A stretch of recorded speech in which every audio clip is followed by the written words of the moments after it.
tahasan niyang hinamon si PBBM at mga anak nito na sabay-sabay silang magpasailalim sa hair follicle test. Oo. Kasi, Marlon, What's up mga kababayan? News That Matters here. Dito sa video natin ngayon ay ating panonoorin sina Sir Marlon at Miss Pam. Nagsalita na nga itong si Mayor Baste mga kababayan at hinahamon itong sina Liza Puting na ipa-hair follicle test itong dalawang anak na bali-balita di umano nagkukuk din o pulboronic din di umano kamukha ng kanilang ama na si Kuting. Naku naman po mga kababayan na kung tutuusin mga kababayan kahit hindi gawin o sabihin ni Mayor Duterte ito, dapat talagang gawin ng mga nauupo ngayon sa Malacanang, partikular na nga itong pamilya ni BBM sapagkat sila ang highlight dito sa pagiging bangag di umano na administrasyon na kung maaari isunod na rin itong mga nasa Senado, Kongreso at mga ilan pang opisyales na nauupo ngayon sa Malacanang. Pero bago ang lahat mga kababayan, huwag niyo po sana kalimutang mag-like at subscribe para updated ka sa mga uploads ko araw-araw. At yun na nga no mga kababayan, kung wala talagang tinatago itong sina F. Eliza at hindi totoo ang winiwika ni Miss Cathy Binag, dapat gawin niya na ang dapat gawin na magpa-test na ang mga ito na walang alinlangan. At isa pa huwag kayo magbingi-bingihan o deadma sa isyung ito dahil marami na sa taong bayan ang mulat sa katotohanan na kayo na mga naupo ngayon di umano mga traidor sa sambayan ng Pilipino. Kung kaya naman hindi ko na patatagalin pa, heto na ang buong video. So bakit ba natin pinag-iusapan ang isang Mayor Baste, Marlon? Dahil ang lolo mo pinaka-latest na interview sa kanya sa Basta Dabawenyo ay tahasan niyang hinamon si PBBM at mga anak nito na sabay-sabay silang magpasailalim sa hair follicle test. Oo. Kasi Marlon, matatanda mo, tinakal din niya dun sa interview niya na yon na yung AI, yung video ng isang mama na pawang ang kasalukuyang presidente natin na may sinisinghot na white powdery substance. Yes. At nung lumabas yon, syempre pahasan din namang idininay ng mga supporters ng Pangulo na ito ay AI. So also, a matter of hours, nakapag-produce nga ang mga ito ng iba't iba pang version nun na ang mukha naman ay either si VP Sara, Mayor Baste, at si FPRRD. FPRRD, di ba? So, ganun karumi maglaro yung kampon ng Satanas. kadurugan. Kaya doon siya kumuha ng premise niya when he challenged the president na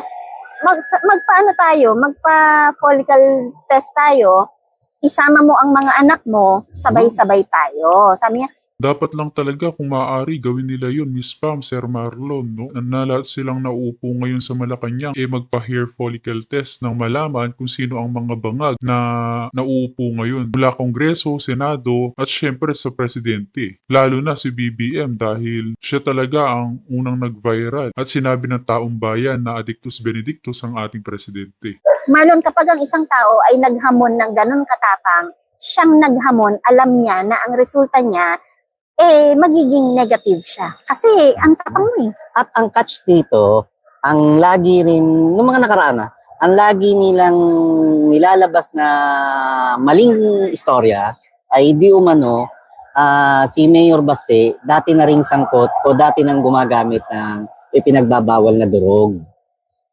So ngayon, coming from Mayor Baste mismo, tingnan natin ngayon, sino talaga ang nagdudurog at sino ang hindi.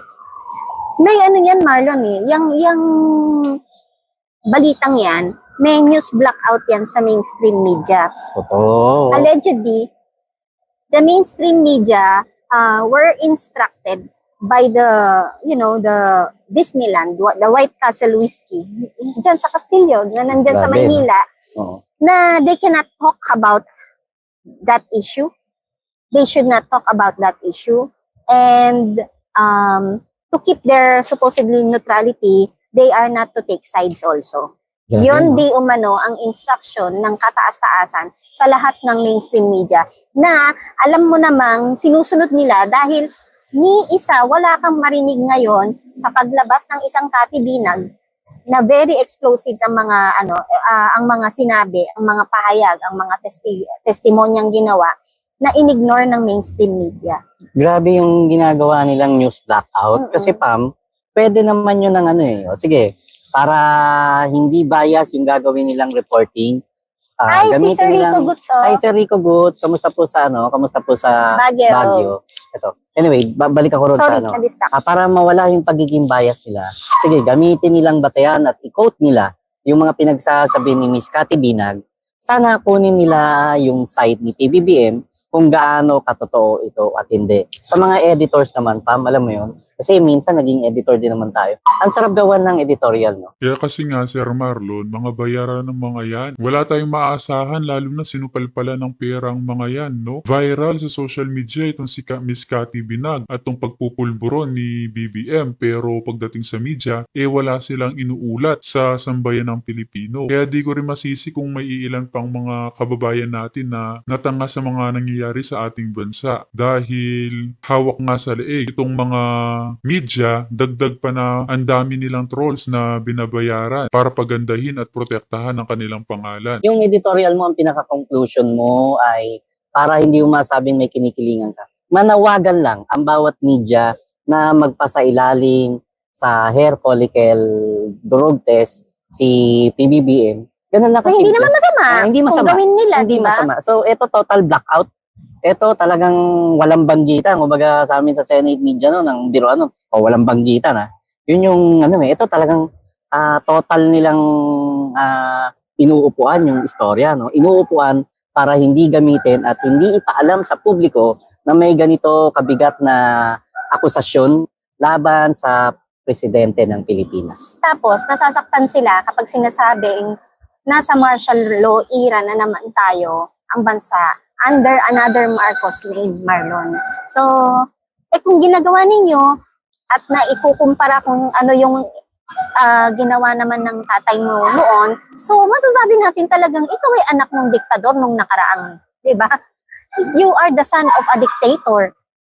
Na nawala na ngayon sa description mo, sa adjective mo, dahil din naman sa tulong naman ng natin nung mga panahon na yon, Totoo. pagdating sa mga press release at pagdating din sa pagpapatunay na nila Attorney Vic Rodriguez na former spokesperson mo dahil sa galing nila na ibaling ng tao na tignan ka for who you are and for not who you are as the son of then dictator Marcos Sr., di ba? Tama, sabi ni BNNB, undeclared martial law. Yeah, it is obvious but it's not Ito yung declared. kakaibang approach ng batas militar. No? Oo. Kakaibang approach na ang malaking pinagkaiba lang, noong panahon ng martial law, maraming mga media, maraming mamamahayag ang hindi nagpaawat at talagang ipinaglalaban nila yung karapatan nila sa pamahayag, karapatan nila sa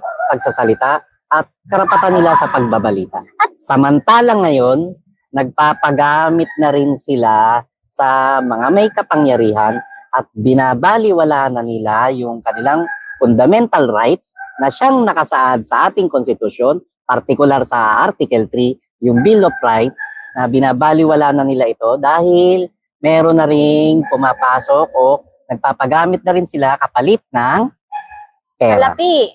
Oh. Kapalit ng pera. Pero Marlon, yung mga panahon noon na may mga lumaban na media at nanindigan sa kanilang karapatan sa malayang pamamahayag ay nasa katauhan naman ngayon ng mga political vloggers Yes. na somehow Yes. kagaya natin Yes. na nagsisimula at yung iba pa dyan na nandyan na taon-taon na. So, Yes. kung yung panahon noong martial law ay may tinatawag na mga mosquito press na kahit Tama. papano kumakagat, kumukurot sa mga issues na bawal pag-usapan, hindi mo nga masabing mosquito press ang vloggers ngayon, Marlon. Hindi. Dahil sila yung mas matapang pa ngayon sa mainstream media at mas naninindigan sa mainstream media at mas may prinsipyo pa sa mainstream media na ang mga pakiwari sa sarili ay edukado sila as journalists. Yung dating mosquito press nung dekada 60, ay napalitan na ngayon ng mga dragon vloggers. Yun, di ba? Yun yung malupit doon. Sino ang pinakamatapang noon na press, Marlon, na lumalaban talaga sa mga Marcos? Sa isang diktador ikaw na dapat Marcos. sumagot niyan. Panahon mo yan, Pam. Hindi ko inaabot yan. Seryoso ako nagtatanong dito. Nakakabisit ko.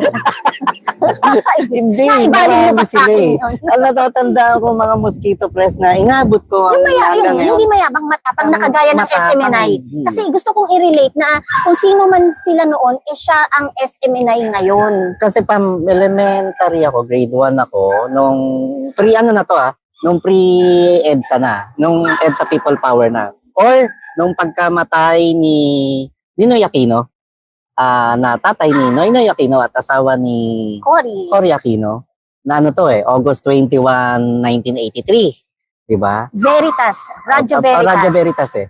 Hindi, bukod doon, meron na lumabas noon yung Mr. and Miss na tall boy size siya, alanganing broadsheet, alanganing tabloid. Tapos yung Mr. and Miss, hanggang naging Malaya. Yung newspaper na Malaya. Na pinamumunuan noon ni Joe Burgos. Di ba ang Mr. and Miss dyan galing ang ating author ng Kingmaker na si Jerry Lirio? Ang alam ko kung alam inabot ko rin, ni oo. Jerry Lirio, no? Inabot Boss niya Jerry, yan. good Hello. morning. Okay, pakicorrect po kami. Pakicorrect po kami nung Hindi, tama. Sa pagkakalam ko. Ang alam ko, oo. And Mr. and Miss ang binata ko na. Pero marami Ano siya? sila. Is it a magazine? Tallboy size siya eh. Tallboy, ito. Ay, ano pa po, available pa po pa. sa Hong Kong, Japan. sa Japan, Australia, at sa Canada po. At syempre, sa Amerika po. Yeah. At sa mga fully bookstores nationwide. Ayan, Jerry Lirio. May article kaya siya, yung naka-byline siya, Mr. and Miss. Mr. and Miss, Malaya. Tapos, doon pa lang sinilang yung Philippine Daily Inquirer. After na baka mali ako, after na ng EDSA